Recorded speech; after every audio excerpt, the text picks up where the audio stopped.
মুদ্রাস্ফীতির কারণে যুক্তরাষ্ট্রের সুদের হার 10 বার বাড়লেও বাংলাদেশে বাড়ানো হয়নি।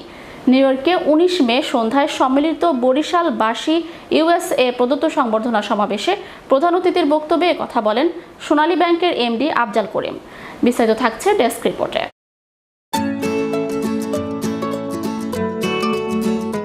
বাংলাদেশের অর্থনীতি ব্যবস্থাপনার ভিত এখনও কত শক্তিশালী সেই প্রসঙ্গেও অবতারণা করে সোনালী ব্যাংকের ব্যবস্থাপনা পরিচালক মোহাম্মদ আফজাল করিম বলেন, করোনা এবং ইউক্রেন রাশিয়া যুদ্ধের পরিপ্রেক্ষিতে সারা বিশ্বেই এক ধরনের অস্থিরতা চলছে।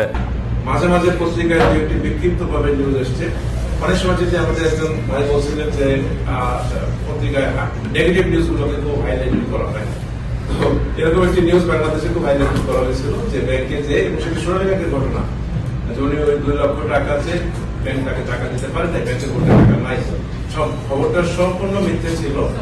ওনার ব্যাংকে ডিপোজিট ছিল, ওনার ব্যালেন্স ছিল মাত্র 5,000 টাকা, উনি 2 লক্ষ টাকা চেক দিয়েছিলেন এবং সেটি কিন্তু পরে তার স্টেটমেন্ট সহ যখন এটি আইসিটি অ্যাক্টে মামলা করা হলো তখন কিন্তু ইট ওয়াজ প্রুভ। মুদ্রাস্ফীতির জাতাকলে যুক্তরাষ্ট্রেও গত 1 বছরে 10 বার সুদের হার বাড়িয়েছে ফেডারেল রিজার্ভ, কিন্তু বাংলাদেশে তা করতে হয়নি। সবকিছু আগের মতোই রয়েছে, তাই বাংলাদেশ নিয়ে দুশ্চিন্তার কোনো কারণ নেই। নিউ ইয়র্কে 19 মে সন্ধ্যায় সম্মিলিত বরিশালবাসী ইউএসএ প্রদত্ত সংবর্ধনা সমাবেশে প্রধান অতিথির বক্তব্যে সোনালী ব্যাংকের এমডি আফজাল করিম আরও বলেন, বৈদেশিক মুদ্রার রিজার্ভ শক্তিশালী রাখতে প্রবাসীদের অপরিসীম ভূমিকার কথা শেখ হাসিনা এবং তার সরকার সবসময় কৃতজ্ঞতার সাথে স্মরণ করেন। সেটি সহনীয় পর্যায়ে রয়েছে। আমি একটি তথ্য দিয়ে নিশ্চয়ই আপনারা জানেন, করোনা পরবর্তীতে ফেডারেল রিজার্ভ এই পর্যন্ত 10 বার তার নীতি সুদের পলিসি ইন্টারেস্ট রেট বাড়িয়েছে, কিন্তু বাংলাদেশে কিন্তু আমাদের এখনো রেপো যেটি আমাদের রেপো সুদ যেটি সেটি এখনো 3-4 মধ্যে সীমাবদ্ধ আছে। এই ধারা অব্যাহত রাখতে রেমিটেন্স ফি নেওয়া হচ্ছে না, একই সাথে প্রেরিত অর্থে বোনাস দেয়া হচ্ছে 2.5% হারে। 50 লক্ষ টাকা পর্যন্ত বিনিয়োগ করার সুযোগ ছিল বাংলা টাকায়, সেটি এখন কিন্তু 1 কোটি টাকা পর্যন্ত বিনিয়োগ করার সুযোগ আছে। আরেকটি আপনাদের দাবি ছিল যে এনআইডি যেহেতু সকলের নাই, সুতরাং পাসপোর্ট দিয়ে বন্ড করা যাবে কিনা। তো পাসপোর্ট এনআইডি এর বিকল্প হিসেবে কিন্তু যে আপনাদের ডলার প্রিমিয়াম বন্ড এবং একটা ডলার ইনভেস্টমেন্ট বন্ড আরো যেটি বন্ড রয়েছে সেটির কোনো লিমিটেশন নাই, সেটি কিন্তু এনআইডির বিকল্প হিসেবে পাসপোর্ট দিয়ে সেটি খোলা যেতে পারে, খোলা যায়। আমি গতকালকে ওয়াশিংটনে আমাদের অ্যাম্বাসেডর মহোদয়ের সাথে আমার অনেক আলাপ হয়েছিল। এমডি প্রবাসীদের প্রতি আহ্বান জানিয়েছেন, জাতীয় স্বার্থে তারা যেন কষ্টার্জিত অর্থ হুন্ডির পরিবর্তে লিগ্যাল চ্যানেলে প্রেরণ করেন। আফজাল করিম আরও বলেন, ডলার বন্ড ক্রয়ে আগের লিমিট পরিহার করে এখন যত খুশি তত ডলারের বন্ড এবং ওয়েজ আর্নার ইনভেস্টমেন্ট বন্ড ক্রয় করা যাচ্ছে। যদি ধরা হয় যে একটি দেশের টোটাল যে ইম্পোর্ট মিট আপ করার জন্য তার যে ফরেন কারেন্সি রিজার্ভ সেটি 3 মাসের থাকলে কিন্তু সেটিকে মোটামুটি সেফ বলা হয়।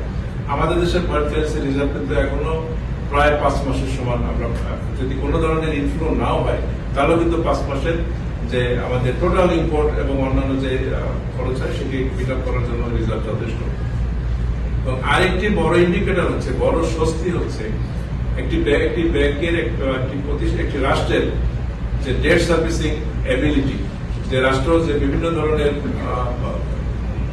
যে আন্তর্জাতিক ঋণ গ্রহণ করে থাকে সেই ঋণটি পরিশোধ করার তার সক্ষমতা, এবং সেই ঋণটি পরিশোধ করার সক্ষমতা হিসেবে আপনারা নিশ্চয়ই দেখছেন যে সম্প্রতি আইএমএফ বাংলাদেশকে $4.7 বিলিয়ন স্যাংশন করছে এবং ইতিমধ্যে 2টি কিস্তি কিন্তু তারা রিলিজও করছে। এক্ষেত্রে এনআইডির পরিবর্তে পাসপোর্ট গ্রহণ করা হচ্ছে, অর্থাৎ প্রবাসীরা স্বাচ্ছন্দ্যে রাষ্ট্রীয় গ্যারান্টিযুক্ত এসব বন্ড ক্রয় করতে পারছেন। জাতীয় উন্নয়ন অগ্রগতিতে অসামান্য অবদান রাখার জন্য সোনালী ব্যাংকের এমডিকে তার এলাকার প্রবাসীরা অর্থাৎ বরিশালবাসী এই সংবর্ধনা জানান। এবং সেখানে যদি ব্যাংকে কিন্তু যেহেতু ব্যাংকে জনগণের ডিপোজিট থাকে, সেই ডিপোজিট নিয়ে ব্যাংক ব্যবসা করে এবং সেই কারণে ব্যাংকে কিন্তু সবচেয়ে বেশি রেগুলেট করা হয়, যেটি অন্য কোনো প্রতিষ্ঠানকে ব্যাংকের মধ্যে রেগুলেট করা হয় না। প্রত্যেকটি দেশের সেন্ট্রাল ব্যাংকই কিন্তু তার নিজস্ব ব্যাংকগুলোকে রেগুলেট করে, রেগুলেট করার জন্য তার নিজস্ব যথেষ্ট ব্যবস্থাপনা শক্তিশালী। সংবর্ধনা সমাবেশে সভাপতিত্ব করেন সংগঠনের সভাপতি আব্দুস সালাম আকন্দ। আশরাফুল হাসান বুলবুলের উপস্থাপনায় এ সময় বক্তব্যকালে জেবিবির একাংশের সভাপতি ও বিএনপির কেন্দ্রীয় কমিটির অন্যতম সদস্য গিয়াস আহমেদ অভিযোগ করেন, কিছু মানুষ বাংলাদেশের ব্যাংক লুট করে কানাডা, আমেরিকা, দুবাই সহ বিভিন্ন দেশে পাচার করেছে। সরকার এদের ব্যাপারে যথাযথ পদক্ষেপ নিলে প্রবাসীরা রেমিটেন্সে দ্বিধা করবেন না।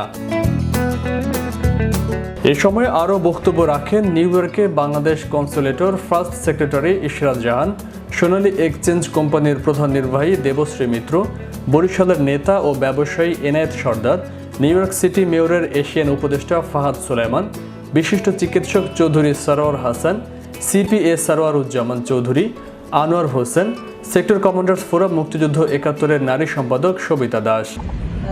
মান্যবর ব্যক্তিত্ব, সবাইকে আমার শ্রদ্ধা ও কৃতজ্ঞতা। আর অনুষ্ঠান সামনের দিকে এগিয়ে যান, আপনাদের সবার সফলতা কামনা করি, সুস্বাস্থ্য কামনা করি। বলার আর কি আছে, সবাই ভালো থাকবেন।